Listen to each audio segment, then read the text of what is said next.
मुक्ति अभियान में लंबे समय तक एक आंदोलन चलाया, जंतर मंतर से लेकर वो यमुना की पूरी सफाई अभियान में वो आगे आगे बढ़कर उन्होंने सहयोग दिया। श्रीराम जी अभी कल ही राष्ट्रीय हरित अधिकरण ने यमुना को प्रदूषण से बचाने के लिए एक महत्वपूर्ण फैसला लिया कि जो यमुना में कूड़ा करकट फेंकेगा उस पर 5,000 रुपये जुर्माना होगा। इसके बारे में क्या ये जो प्राधिकरण का फैसला है ये कहाँ तक यमुना को प्रदूषण से मुक्त करेगा? देखिए, जो यमुना की सारी समस्या व्यक्ति से ज़्यादा सरकारों से, प्रशासन से ज़्यादा दूषित हो रही है यमुना। अभी ये व्यक्ति पर कूड़ा डालने पर या पूजा सामग्री डालने पर 5,000 के जुर्माने की बात कर रहे हैं या बिल्डरों से 50,000 रुपये के जुर्माने की बात कर रहे हैं, लेकिन दिल्ली में जो सबसे ज़्यादा कूड़ा कचरा कोई डालता है तो ये जो बिजली घर चल रहे हैं दिल्ली में यमुना के किनारे, इन बिजली घरों से रोज़ाना लाखों टन फ्लाई ऐश डाला जाता है। अगर जुर्माने की राशि किलो के हिसाब से बांटी जाए तो मैं समझता हूँ कि करोड़ों रुपए में जुर्माना तो इन बिजली घरों से लिया जाना चाहिए।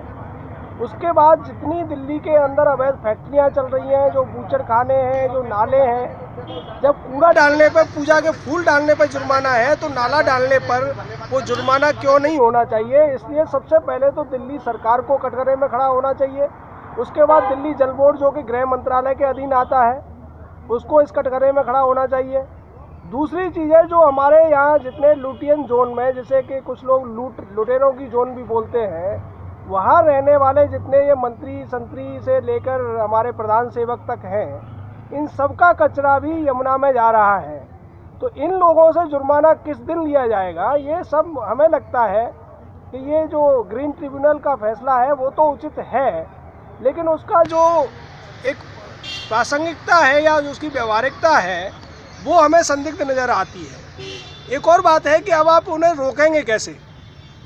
हमने नेपाल में देखा था कि वहाँ जो नदी बहती है बागमती, उसमें कोई पेशाब भी करता है या कूड़ा डालता है तो उस पर जुर्माना का प्रावधान है, इसलिए लोग वहाँ डालते नहीं, क्योंकि वहाँ की जो पुलिस है या जो दस्ता है जिसको जिम्मेदारी दी गई है उसको लागू करने की, वो इतना मुस्तैद है कि आप रात के 4 बजे भी अगर ऐसी गलती करेंगे तो पीछे से आप पे डंडे भी पड़ेंगे और जुर्माना भी देना पड़ेगा। अब देखना ये होगा कि यहाँ यमुना पे ये कितने, या तो ये यमुना फोर्स बनाए इसके लिए, चूँकि दिल्ली पुलिस का तो बस की बात ये है नहीं।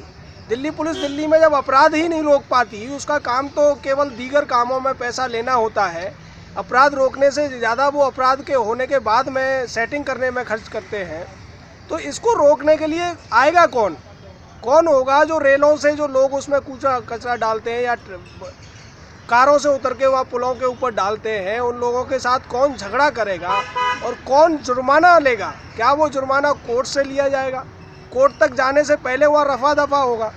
तो ये हमें लगता है कि ये ढाक के 3 पात वाली बात होने जा रही है। फैसला अच्छा है, लेकिन चूँकि इनकी मंशा ही उसकी यमुना की सफाई नहीं है, इनकी मंशा तो इसके नाम पर भी जीडीपी में कुछ पैसे जुड़ जाना है कि इतना जुर्माना हुआ, वो कहीं ना कहीं सरकार की आय में दिखाया जाएगा और उससे जीडीपी में थोड़ा बहुत फ़र्क पड़ेगा।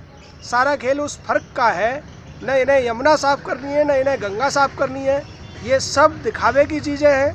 यमुना तभी साफ़ हो सकती है जिस दिन ये दिल्ली सरकार या केंद्र सरकार ये आदेश निकाल देगी कि दिल्ली में या दिल्ली से ऊपर सोनीपत, पानीपत, कहीं भी यमुना में एक भी नाला नहीं डाला जाएगा। यमुना में गिरने वाले इंडस्ट्रियल वेस्ट को रोका जाएगा तत्काल प्रभाव से, तब ही केवल यमुना साफ़ हो सकती है। और उसके लिए कोई पैसा खर्च करने की ज़रूरत नहीं है, क्योंकि नदियों का साफ़ होना प्राकृतिक सिस्टम के अंतर्गत आता है। आप एक बार कचरा मत डालिए, अगली बारिश आते आते यमुना का पानी इतना साफ़ हो जाएगा कि उसे मथुरा, आगरा से लेके कहीं भी आदमी डायरेक्ट अपनी अंजलि में लेकर उसको पी सकता है। फिर ना हमें वाटर प्यूरीफायर की ज़रूरत पड़ेगी, ना हमें ट्रीटमेंट प्लांट लगाने की ज़रूरत पड़ेगी। सबसे बड़ा मुद्दा है कि आप गंदा मत करिए, साफ़ करने की ज़रूरत है ही नहीं। प्रकृति ने हज़ारों साल से, लाखों साल से इन नदियों को साफ़ रखा है, तो उसका कारण सिर्फ इतना है कि वो प्राकृतिक चक्र में अपने आप साफ़ हो जाती है। इतना सा संदेश हमारा है।